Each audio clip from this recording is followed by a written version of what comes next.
देखिए हर खबर यहीं पर, सब्सक्राइब कीजिए TV9 भारतवर्ष।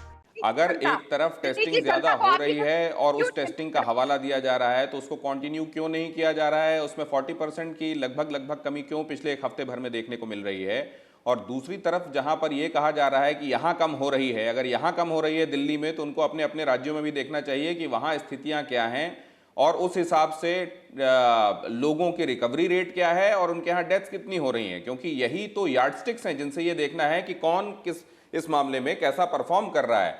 तो ये राधिका जी कम से कम उन हालात में, जबकि ये देखा जा रहा है कि दिल्ली एनसीआर होने की वजह से इसकी स्थितियां अलग हैं, इंटरनेशनल एयरपोर्ट उसका दबाव है, तमाम तरह की चीजें इसको दूसरी जगहों से अलग बनाती हैं और तब इस तरह का काम यहां पर किया जा रहा है। आगे के चैलेंजेस को इसलिए बताया जा रहा है कि उस समय तक ये फिगर्स होंगे और अगर हम लोग अपनी तैयारी नहीं कर पाए और बाहर के लोगों को भी अकोमोडेट करने में रह गए तो कहीं हम लोग अपने लोगों को भी सुविधाएं ना दे पाएं, ऐसी स्थिति ना हो जाए। और इसीलिए ये कहा गया है, उप मुख्यमंत्री ने कहा है कि अगर उस समय जबकि हमारे रिसोर्सेस बाकी लोगों की सेवा में लगे होंगे, अगर यहां के किसी आदमी की जान जाती है तो क्या उसकी जिम्मेदारी लोग लेंगे, ये नेता लेंगे जो आज उंगली उठा रहे हैं? राधिका जी।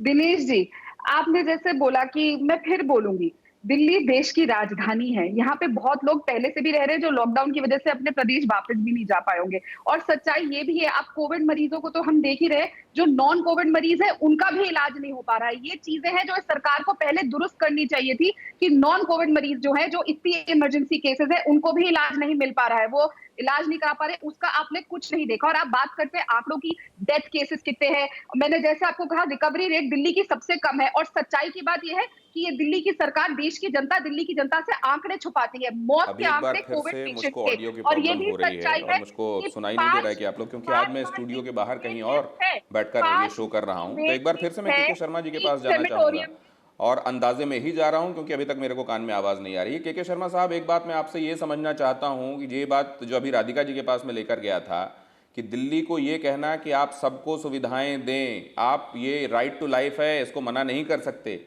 लेकिन अगर प्रैक्टिकल बातों का हमने ध्यान नहीं दिया और उस समय अगर यहाँ पर लोगों का बोझ बढ़ गया, क्योंकि जाहिर है दिल्ली में ये माना जाता है कि सुविधाएं आसपास की जगहों से बेहतर हैं, अगर लोगों की भीड़ इस तरफ आई और यहाँ वाले लोगों को इलाज नहीं मिल पाया और किसी की जान गई, उप मुख्यमंत्री पूछ रहे हैं जिम्मेदारी कौन लेगा? नहीं दिनेश जी, इसको ये पहले से एक हवा इसलिए बनाने की कोशिश है जो मैं आपको पहले से स्पष्ट कर रहा हूं। हर राज्य अपनी यहाँ तैयारी करके लोगों का इलाज कर रही है। दूसरा, अभी टेस्टिंग पर चर्चा हो रही थी, मैं एक चीज पूछना चाहता हूं, देश भर में 1,20,000 से ज्यादा टेस्ट पर डे हो रहे हैं, उसमें दिल्ली में 5,000 टेस्ट पर डे हो रहे हैं, तो बाकी 1,15,000 1 लाख केस क्या आसमान में हो रहे हैं, नहीं जमीन में हो रहे हैं? ये कहाँ हो रहे हैं? दिल्ली की कुल जो है क्षेत्रफल कितना है? 40 किलोमीटर।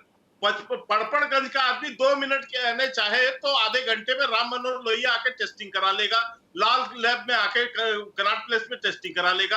आप इसकी तुलना गुजरात और छत्तीसगढ़ और इससे कर रहे हैं, जिसका क्षेत्रफल उत्तर प्रदेश का ये है कि दिल्ली के यानी इन राज्यों के एक जिले के बराबर इनका क्षेत्रफल नहीं होगा। उनको वहां पर टेस्ट कराने के लिए चलिए, वक्त पूरा हो रहा है। आप सभी मेहमानों का मैं शुक्रिया अदा करूंगा। TV9 network, 6 languages, Hindi, English, Telugu, Kannada, Marathi and Gujarati, 56 crore impressions, India's number 1 news network, TV9 network.